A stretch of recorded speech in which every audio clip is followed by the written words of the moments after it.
मेरे दोस्तों मैं आपका दोस्त निसार जावेद काम से आया हूँ थका हुआ। कुछ सोच रहा था, खबरें भी बड़ी सुनते हैं, खबरें, खुश खबरें, तार खबरें, इधर की खबरें, उधर की खबरें, अच्छी खबरें, बुरी खबरें, बहुत सारी सुनते हैं हम। लेकिन कुछ खबरों पे मैंने खबरों से हट के, खबरों से अखज़ करके मैंने कुछ ख्याल आ रहा था। मुझे ख्याल ये आ रहा था कि मरना गरीब नहीं है। सोचने की गल है, ये ਉਹੀ बंदे ने ਜਿਹੜੇ पाकिस्तान का इस्तेकाम खराब करके तरीके इस्तेकामे पाकिस्तान ਦੇ ਵੜ ਗਏ ਨੇ। ਇਹ ਬੰਦੇ ਉਹੀ ਨੇ ਜਿਹੜੇ ਪਹਿਲੇ ਭੱਜ ਕੇ ਤੇ ਇਹਨਾਂ ਦੇ ਕੇਸ ਵੀ ਹੈਗੇ ਸੀ, ਇਹਨਾਂ ਦੀ ਫਾਈਲਾਂ ਵੀ ਬਣੀਆਂ ਸੀ, ਇਹਨਾਂ ਦੇ ਨੈਬ ਵੀ ਸਨ, ਇਹਨਾਂ ਦਾ ਸਭ ਕੁਝ ਸੀ।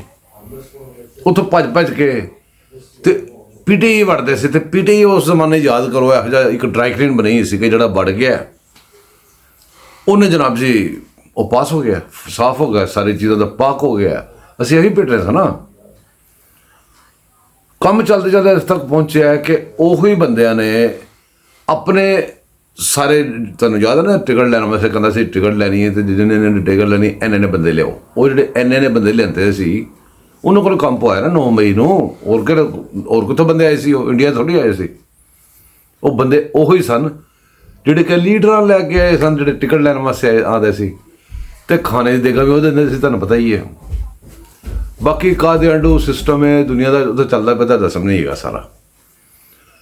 ਤੇ ਤੁਸੀਂ ਅੰਦਾਜ਼ਾ ਕਰੋ ਕਿ ਹੁਣ ਫਿਰ ਉਹੀ ਹਿਸਾਬ ਹੋ ਗਿਆ। ਉਹ ਗਰੀਬਾਂ ਦੇ ਬਾਲ ਤੇ ਹੋ ਗਿਆ ਅੰਦਰ। ਤੇ ਇਹ ਜਿਹੜੇ ਬੰਦੇ ਰੱਖੇ ਨੇ, ਜਦੋਂ ਮਰਜ਼ੀ ਜਿਹੜੇ ਮਰਜ਼ੀ ਟੋਕਰੇ ਪਾ ਕੇ ਉਹਦਾ ਭਾਰ ਵਧਾ ਕੇ ਕੰਡਾ ਇਹ ਪੁੱਠਾ ਕਰ ਦਿੰਦੇ ਨੇ, ਫਿਰ ਦੂਸਰੇ ਪਾਸੇ ਬੰਦੇ ਨੇ ਕੰਡਾ ਇੱਧਰ ਕਰ ਦਿੰਦੇ ਨੇ।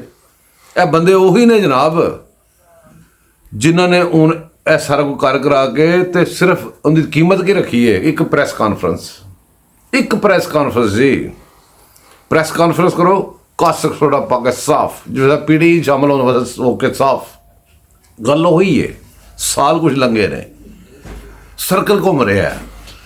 ਪਹਿਲੇ ਪੀਟੀਆਈ ਸ਼ਾਮਲ ਹੋਣ ਵਾਸਤੇ ਹੋ ਕੇ ਤੇ ਸਾਫ਼ ਜਾਂਦਾ ਬੰਦਾ, ਹੁਣ ਪ੍ਰੈਸ ਕਾਨਫਰੰਸ ਕਰਕੇ ਸਾਫ਼ ਜਾਂਦਾ। ਤੇ ਦੂਸਰੀ ਗੱਲ ਹੈ, ਇਹ ਉਹੀ ਨੇ ਇਸਤਕਾਮੇ ਪਾਕਿਸਤਾਨ ਜਿਹਨਾਂ ਨੇ ਖਰਾਬ ਕੀਤਾ ਸੀ। ਉਹਨਾਂ ਨੇ ਹੁਣ ਇਸਤਕਾਮੇ ਪਾਕਿਸਤਾਨ ਪਾਰਟੀ ਬਣਾ ਲਈ। ਜੇ ਤੁਸੀਂ ਜਾਣੋ ਤੁਹਾਡਾ ਕੰਮ ਜਾਣੇ, ਸੋਚਣਾ ਸੋਚੋ, ਨਹੀਂ ਸੋਚਣਾ ਤੁਹਾਡੀ ਮਰਜ਼ੀ। ਮੈਂ ਤਾਂ ਰੌਲਾ ਪਾਉਂਦੇ ਰਹਿਣਾ। ਬਹਰਹਾਲ ਵਹੀ ਅਸੀਂ ਆਪਣੇ ਪਾਕਿਸਤਾਨ ਨਾਲ ਪਿਆਰ ਕਰਨੇ ਹਾਂ, ਆਪਣੀ ਫੌਜ ਨਾਲ ਪਿਆਰ ਕਰਨੇ ਹਾਂ। ਕੁਛ ਜਿਹੜੇ ਬੰਦੇ ਨੇ ਜਿਹੜੇ ਗੜਬੜ ਕਰਦੇ ਨੇ, ਜਿਹੜੇ ਕਿ ਮੇਰੇ ਹਿਸਾਬ ਨਾਲ ਗੁੱਸ ਬੈਠੀ ਹੈ, ਜਿਨ੍ਹਾਂ ਦਾ ਮੈਂ ਜ਼ਿਕਰ ਕਰਦਾ ਰਹਿਣਾ, ਜਿਹੜੇ ਟਰਬਲ ਮੇਕਰ ਉਹੀ ਨੇ ਜਿਨ੍ਹਾਂ ਦਾ ਮੈਂ ਨਾਮ ਲੈਂਦਾ ਰਹਿਣਾ। ਬਾਕੀ ਦੁਆ ਮੈਨੂੰ ਯਾਦ ਰੱਖਣਾ, ਸਬਸਕ੍ਰਾਈਬ ਕਰਨਾ, ਸਬਸਕ੍ਰਾਈਬ ਵੀ ਕਰੋ ਤੇ ਲਾਈਕ ਵੀ ਕਰੋ ਤੇ ਭਾਵੇਂ ਡਿਸਲਾਈਕ ਕਰੋ, ਜੋ ਮਰਜ਼ੀ ਦਾ ਜੋ ਕਰਨਾ ਕਰੋ। ਤੇ ਅੱਲਾ ਹਾਫਿਜ਼ ਮਿਲਾਂਗੇ ਬਾਅਦ ਚੋਂ। ਉਸ ਯਾਦ ਆਇਆ, ਇੱਕ ਮਿੰਟ ਠਹਿਰੋ ਇੱਥੇ। ਅੱਲਾ ਹਾਫਿਜ਼ ਬਾਅਦ ਚੋਂ ਕਹਾਂਗੇ। ਪਹਿਲੇ ਮੈਂ ਕਲਿੱਪ ਲੱਭਿਆ ਤੁਹਾਡੇ ਵਾਸਤੇ, ਉਸ ਕਲਿੱਪ ਨੂੰ ਇੰਜੋਏ ਕਰੋ ਤੇ ਬਾਅਦ ਚੋਂ ਦੇਖੋਗੇ ਤੇ ਤੁਹਾਨੂੰ ਮਜ਼ਾ ਆਏਗਾ ਉਸ ਕਲਿੱਪ ਦੇਖਣ ਤੋਂ ਬਾਅਦ।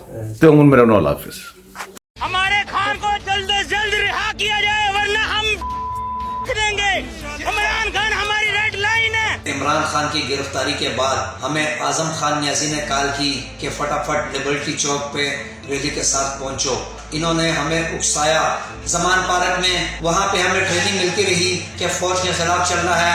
इतने ये बुज़दिल है, इतने ये नकारा और बेशरम आदमी है। ये कोई जना हाउस नहीं बना हुआ, ये जना हाउस बना हुआ है। 9 मई को जब इमरान खान को गिरफ्तार कर लिया गया, सलमान पार्क में पहले से ही तयशुदा प्लान के मुताबिक हम लोगों ने लॉर्ड कोर्ट कमांडर हाउस पर हमला किया। ये सब इमरान खान की उन तकारीर का नतीजा है जो उन्होंने फौज के अगेंस्ट की हुई थी। लोगों इनकलाब मुबारक हो, फौजियों से जान छुड़ाएंगे। इमरान खान की गिरफ्तारी के बाद जो लाहौर कोर्ट कमांडर हाउस पे हमला हुआ, इसकी जो प्लानिंग थी पहले से ज़मान पार्क में की गई थी। लोगों को इमरान खान साहब ने बयानिया जो दिया फौज के खिलाफ, उसका नतीजा ये हुआ कि लोग इधर आके हमला किया लोगों ने।